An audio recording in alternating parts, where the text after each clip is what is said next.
Hello and welcome to Vanquish Studio. Today we're going to be talking about proportions. Just the basic proportions for the male figure, for when you're drawing a male figure. Of course, if you like this video, then comment down below and I will make one of the female figure, etc., etc., etc.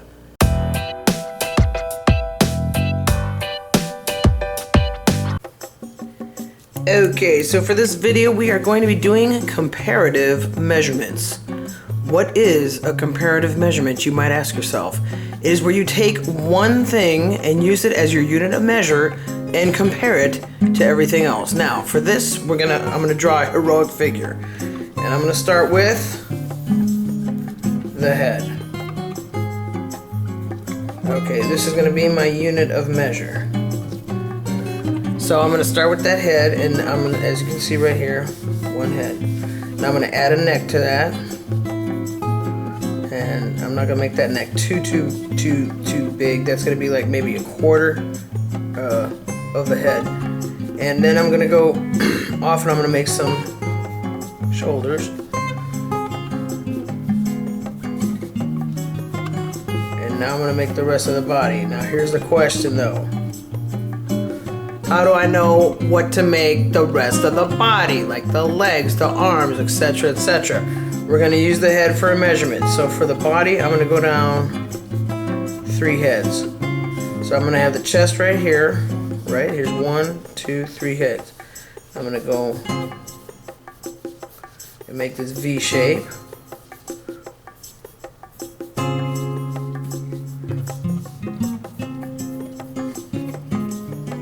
And now I know where the legs come out.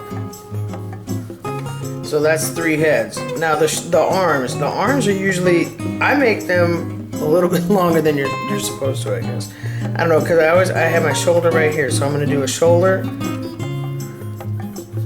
and a bicep, and you'll notice that's like roughly 1, 2 heads, and then down here I'm going to make the forearm. So that's 3 heads, and then the hand I'm going to make right down here. I'm going to make that about 2/3 of a head.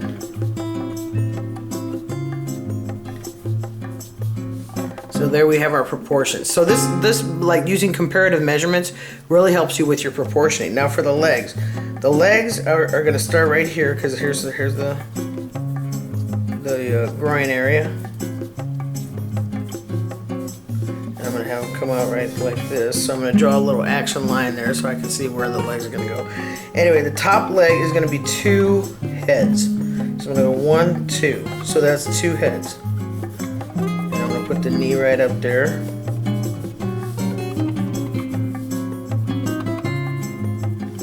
You know, you can add some muscle texture to it if you want. And make it look all ripped. But anyway.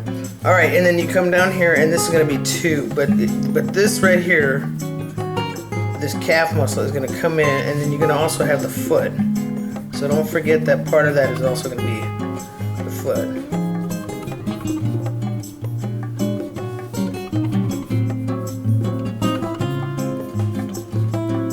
And then you finish the other side.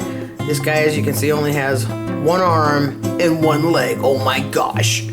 So I guess I should finish that, shouldn't I?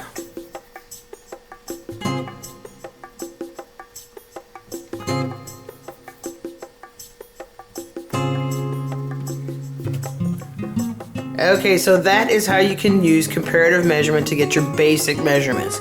So usually the head, that's your first measurement, is 1 head. The chest area is usually 3 heads.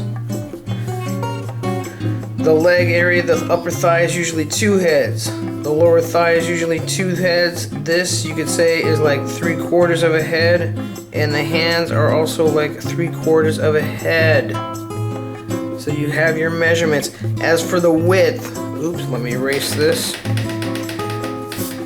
Okay, your width is usually 3 heads.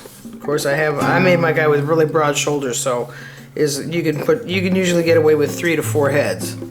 The width, how wide to make it, how tall to make it. Okay, I hope you found this video helpful. If you did, don't forget to like it and leave a comment and let me know in the comment section what type of videos you would like to see next. All right, see you next Friday.